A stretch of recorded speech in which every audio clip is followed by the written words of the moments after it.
Good morning. Thanks, Dr. Halsey, for that introduction, and thank everyone for having me here today. I apologize I wrote this speech in haste, so I'm going to have to read off the pages a little bit. My fourth grade speech teacher, Carol Chase, would be disappointed. She said the final step was always taking it from something written to something spoken, and I did not have enough time to do exactly that, so bear with me a little bit. I believe that the role of an educator is a calling, along the lines of that of a minister, a doctor, or a social worker. It seems that those who answer the call and are true to it find it fulfilling, a good life's work. So welcome all of you to the school year, and I want to welcome those of you who are new to my family, to the Randolph family. If you have heard this phrase, Randolph family, thrown around before, but have wondered what it is, I'm hoping that my testimonial might shed some light on what exactly that can mean. I was born, and then my brother, 5.5 years older, started first grade here at Randolph School in 1988. So you see, I have been coming to this place almost since day one in my mother's arms. I can truly remember my big brother coming home from school, bursting with stories and books and things he had done and people he had met. It seemed, and my parents will confirm this, that he never had a bad day at Randolph.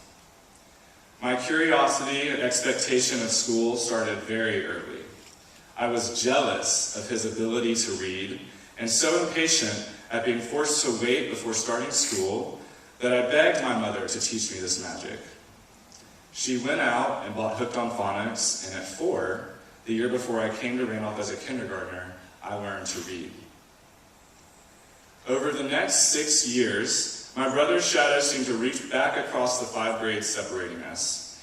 Teachers knew me, or at least knew of me, before I arrived in their classrooms. Stories and legends of him seemed to abound.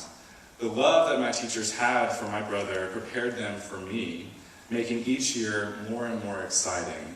Already, Randolph had become a home away from home. It wasn't until June 7, 2000, that a whole new meaning of the Randolph family came into my 11-year-old understanding. That night, my 16-year-old brother, Matthew, died in a car crash, changing our lives forever. My whole world crumbled when my brother, role model, and best friend died. It was as if someone had ripped my most vital organ from my body. We held the visitation at our home in Decatur. 1,500 people attended, including most of Matthew's and my classmates, their families, and nearly the whole Randolph faculty, a body of folks not much more than what is sitting before me today. His classmates celebrated his life. My friends were young and confused, but the faculty stepped in to take care of not only me, but also my parents. For weeks, at least one person from Randolph was at my house to answer phones, prepare meals, and to provide comfort. I was 11 years old, and I did not grasp how dedicated my teachers were behind the scenes. Their direct involvement in my development after Matthew's death did not end in the immediate months following the accident, but continued through the 7 years I had left at Randolph. Teenagers struggle in their adolescence, coping with mental changes and puberty, adjusting to a more complex social world as they enter middle school. For me, all of that was magnified because my whole world had been ripped apart and my family was destroyed. Appropriately, my behavior at Randolph over the next 2 years, to put it lightly, was troubled. In the 6th grade, I spent more time in in-school suspension than any student in the history of the school that had come before me. I acted out against teachers, fellow classmates, and the faculty. I clearly needed a lot of support to survive the next couple of years, but I remember that when I would get home from school in the afternoon, my parents never seemed worried about me. Years later, my teachers disclosed to me that they would have regular faculty meetings to discuss what to do with me and how to best nurture me through the early stages of grief. My parents were made aware almost on a daily basis of how I had done that day. Teachers, counselors, lunch ladies, Nurse Smith, even the headmaster There was a cohort of adults who made it their mission for me to be okay. When I reflect on how it felt to be in 6th grade, the word misery comes to mind. I remember crying, usually multiple times a day, and oftentimes unannounced in the middle of class.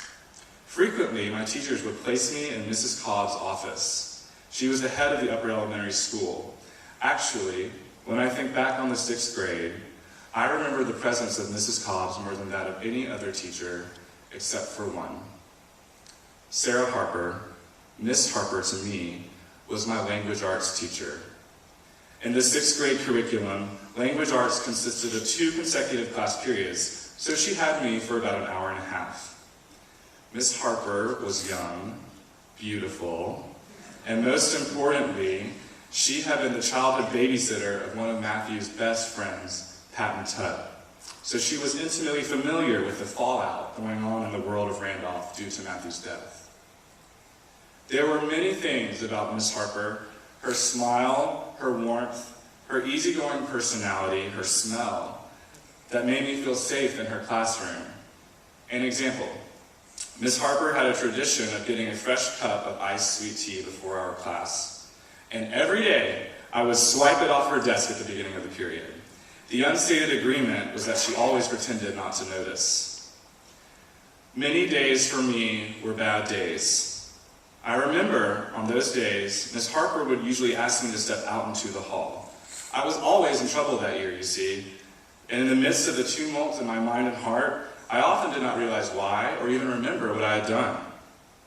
So imagine my surprise when I obediently enter the hallway, expecting some form of retribution, to find Patton, or another one of Matthew's friends from the high school, with a smile on his or her face. They would take me to a quiet room, or to a spot outside on campus, or even sometimes off campus, and would talk me through the little while until I felt ready to go back to school. I later found out that Miss Harper would, upon noticing I was having a particularly rough time, send a message to Patton, a junior in high school, and Patton would either come and get me or send another one of Matt's friends to get me. Even later, I discovered that the high school faculty was also in on those rescue missions, those unexplained absences. Miss Harper's class was the single only thing I looked forward to about life in the first year after Matthew's death. It was the only thing that got me through those excruciating days. But Miss Harper gave me a gift that nothing has since matched. She had us write in journals at the beginning of class. She would then allow anyone who wished to read his or her entry aloud. I do not know how it began, but at some point during my journaling, I switched from writing about myself to writing an entirely fictional story.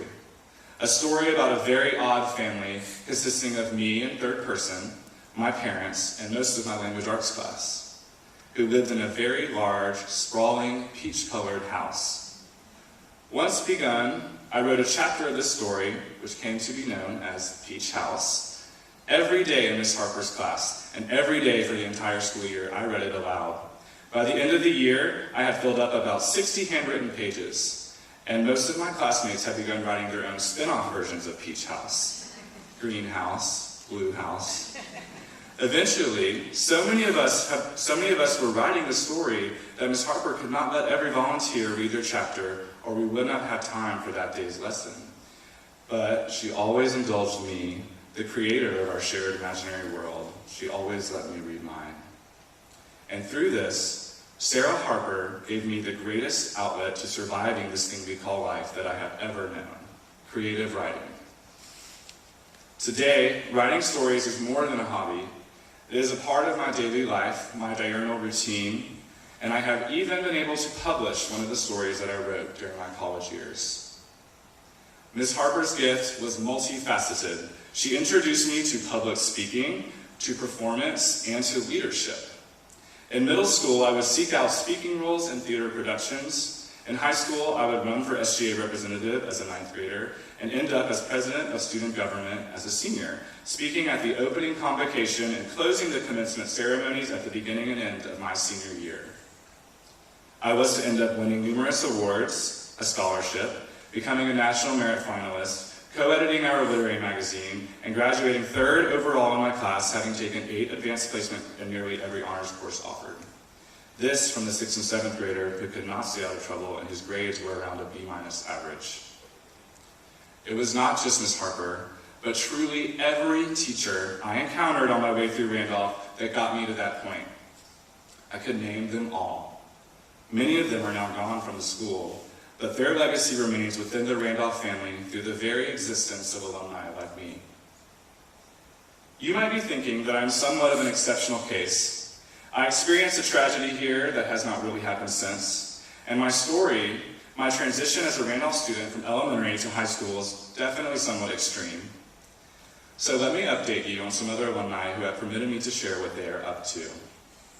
My friend Kimberly, who did not participate in the race to be valedictorian, who did not pursue advanced placement courses, who went to Alabama after Randolph, is doing amazing things. Though not a star student, Kimberly was dominant on the soccer field, leading the Lady Raiders to numerous victories, her club team to a state championship title, and obtaining one of the highest ever goal-scoring records in a single season. Randolph allowed her to be a leader and a fierce competitor, but this place also encouraged deep thought and exercise of a craft and a mind that might not have been pushed to do so at some other school. For the past 2 years, Kimberly has worked as an account manager for a major local geospatial mapping company. Through her job, she has traveled all over Alabama and the Southeast. Her colleagues are revenue commissioners and politicians in nearly every county and in Montgomery. She writes countless proposals, emails, letters, and requests at the personal, professional, and even at the federal level as part of her job. Her career is as much socially and communication driven as it is business and technology driven.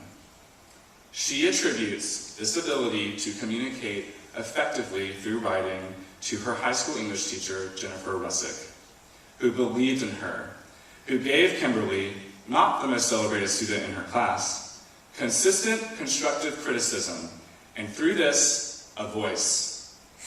Kim has since been promoted to Associate Vice President of her company, and for the past year, she has served on the board of the Tennessee Geographic Information Council. Kimberly is the first member of the board from Alabama, as well as its youngest member ever. My friend Carolyn did not go through elementary and middle school at Randolph. She came to us in the 9th grade from the Gunnersville school system, and she says it was like love at first sight. She was a solid A/B student at Randolph High School. She struggled in some subjects. The teacher she remembers most was Rusty Allen, whose straightforward, personable approach to teaching math and chemistry got her through subjects which she had previously found difficult. She spent a lot of time in his office trying to wrap her mind around strange concepts. He was so patient, she recalls, genuinely interested in every aspect of my life as a person and a student. Carolyn attended the University of Alabama after Randolph. 4 years later, she graduated with bachelor degrees in advertising communication as well as in writing. Like Kimberly, Carolyn blames her fluency with writing on Jennifer Russick. She then moved to Birmingham and began an entry-level job at Intermark, a prominent but local firm in the marketing and advertising industry. For the next 2 years, Carolyn worked her way into the inner circles of the national advertising world, using interpersonal skills that she developed coming to a new but nurturing high school, as well as a deep sense of self-confidence that she attributes to her struggles and successes in Mr. Allen's classes. She was asked to be on the board of the American Advertising Federation, serving as Director of Government Affairs, followed by a role as a Secretary-Treasurer, and then Director of Public Service. She was so successful in the AAF that she was then asked to co-chair the Addies, the award ceremony for the American advertising industry. Most recently, Carolyn was nominated to be the chairman of the largest advertising convention held in the United States, all while still holding her entry-level position at Intermark, all while 23 years old. She was the youngest ever to host the convention by 15 years. Carolyn has recently relocated to Dallas and has accepted a huge promotion as account executive for Epsilon, the top advertising agency in the world. My friend Allison, Allison was a good student at Randolph. She was a scholar athlete. Able to make mostly A's in the classroom, as well as play 2 sports every year, Allison was not at the top of her class, but she was a record maker. Allison was inducted into the High School Athletic Hall of Fame with a record number of strikeouts as a softball pitcher. After Randolph, Allison also attended Alabama and Tuscaloosa. She graduated from Bama in 4 years, at which point she had no clue what exactly she wanted to be, where she wanted to be, or who she wanted to be. Almost in a panic, she accepted a position as an insurance agent for a small Allstate agency in Birmingham. She had never had any interest in doing insurance. She was almost embarrassed. She accepted the job simply to fill the time it took for her to decide what she really wanted to do. 9 months later, she bought the company, using money she had earned as the agency's most successful agent to that date. Her success does not end there.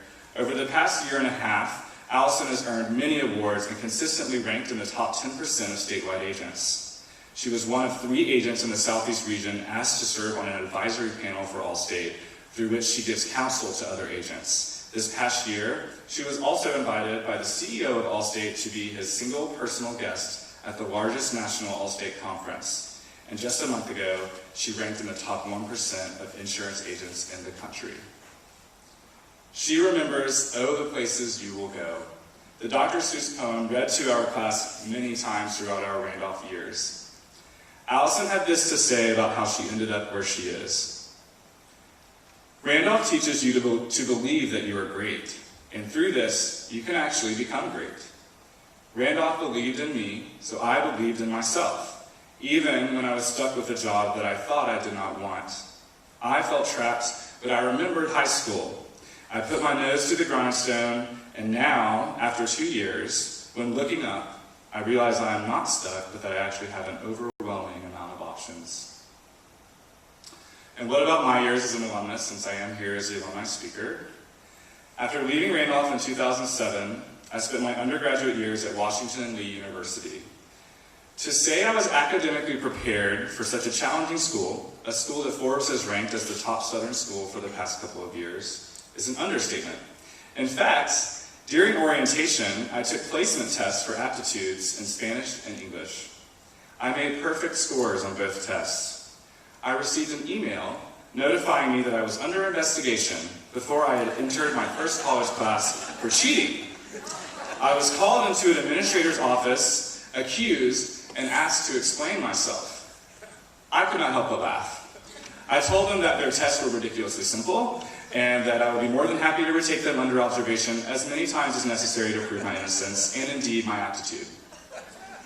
The charges were dropped, and when I had a chance to explain, I let them know that my school, the best school, had given me those scores. But no college experience is pure academics. To be quite honest, I was not happy at W&L for my first 2 years. Though I loved the liberal arts environment, I did not love being 9 hours from all of my friends, all of my brothers and sisters from Randolph, for such is the nature of a relationship formed at the age of 5 and forged stronger over the next 13 years in school together. I struggled to find a place socially. At that time, I was a science major with intent to attend medical school. But though I worked hard, I felt distracted. I spent a lot of time traveling back and forth to Alabama and entertaining the idea of transferring back south, closer to my Randolph family, many of whom had stayed close to home for college, as you've heard. My grades dropped, but something held me at Washington and Lee. At the start of my junior year, my schedule worked out so that I could take an introductory English course. I had been missing literature and the pen in my first 2 years that were so filled with mathematics and laboratories. The first day of class, in walked a professor who changed my life within the first few sentences she spoke. She was young, brand new to the school, and I must admit, she was beautiful. Her name is Jasmine Darznik, and her specialty within the English discipline is, of course, creative writing. You can now find her best-selling debut, The Good Daughter, anywhere. I approached her after class that first day, introduced myself, and asked her to be my new advisor. "Are you an English major?" she asked, somewhat taken aback. No, I said, but I will be. 2 weeks later, I had made the necessary changes, and Jasmine was my advisor in my new major. 2 years later, and I graduated Washington & Lee, an English degree in my hand, and a huge smile on my face. Switching majors had reconnected me with writing, with an outlet Miss Harper had given me so long ago. And it had, in turn, allowed me to connect with my school, with the place, with the people. I loved my last 2 years at Washington & Lee. They more than made up for my struggles of homesickness and depression in the first 2. I left with a nucleus of friends who were and still are a family to me, and I am still in close contact with Jasmine, who is nearly finished with her second book. 3 days after college, I moved to San Francisco, a place I had never been, where I did not know a single person, and where I didn't even have a place to sleep. 5 days after graduating W&L, I started classes in a pre-health post-baccalaureate program at San Francisco State University. I was nervous. I had not done well in my college science courses. My plan for my future depended on me doing exceptionally well in all of these courses: genetics, biochemistry, organic chemistry, physics, etc. It was not going to be easy, and I would have only one shot. Time was running out. Remember your high school self, I told myself. Remember that time. If you could do it then, you can do it now. Same brain. These were my mantras. Fast forward 12 months, and I had completed 3 semesters of full science course loads with a 4.0 grade point average. There is nothing else for me to say except that without Randolph, I never would have done this. Without the history I made here, without my successes here, I never would have had the confidence to do what I did in San Francisco, not after feeling so defeated by science at Washington & Lee. I did not draw upon college to complete my post-college education. I drew upon Randolph, and it worked. The following summer, last summer, 1 year ago, I took the MCAT, perhaps the hardest standardized exam ever created by Satan, and I did very well. I did not take a course. I studied alone at home in Decatur for just 6 weeks. The day after the test, I started a full-time desk job here at Huntsville at the Hudson Alpha Institute for Biotechnology. I worked for Conversant Bio, a small company run by one of Randolph's most loyal alums, Marshall Schroeder. And I felt at home there because the culture of Conversant is founded in the same familial and supportive philosophies as the culture of this school. I left Conversant this past June a better place and, I will say, a man. I learned so much about business and the real world. I learned enough about it to know that I wanted to jump right back into school. And so, just 1 week ago today, I started my next journey, the next chapter in my life, but what I am realizing is actually a whole new volume in the series of my life, perhaps even a brand new series. Last Monday, I started medical school at the University of Alabama in Birmingham. After 5 years of being gone from the state, I can safely say it feels great to be home. In my class alone at UAB, there are 8 Randolph students. That's 5% of my class for such a small school. And there are plenty more in years 2, 3, and 4. I feel half a degree of separation from everyone, and it's as comforting as your favorite pillow. We are a family. There is no other word that expresses the connection, the community, and most importantly, the love that my fellow Raiders share for each other. We all graduated high school as 18-year-olds in different social circles, but now, as 20-somethings, we are a unit, irrespective of who we sat at the lunch table with. When you have a background as iron strong as this school can give, and you go out into the world, you quickly realize just how important it is that you all suffered through the same AP course teacher, that you were all on the same sports team together, that you were all part of the same musical production together. My closest friends from Randolph span 10 graduating classes, and this is true for nearly every one of us. You, teachers, custodians, administrators, coaches, developers, you are the tenements, the guardians, the lighthouses of this culture, of the civilization, of the family that is Randolph School. You are the background that we have in common. Know that in 10, 20, or 30 years, you will not remember the names of names or faces of every student who passed through your classroom, but they will certainly remember yours. Thank you.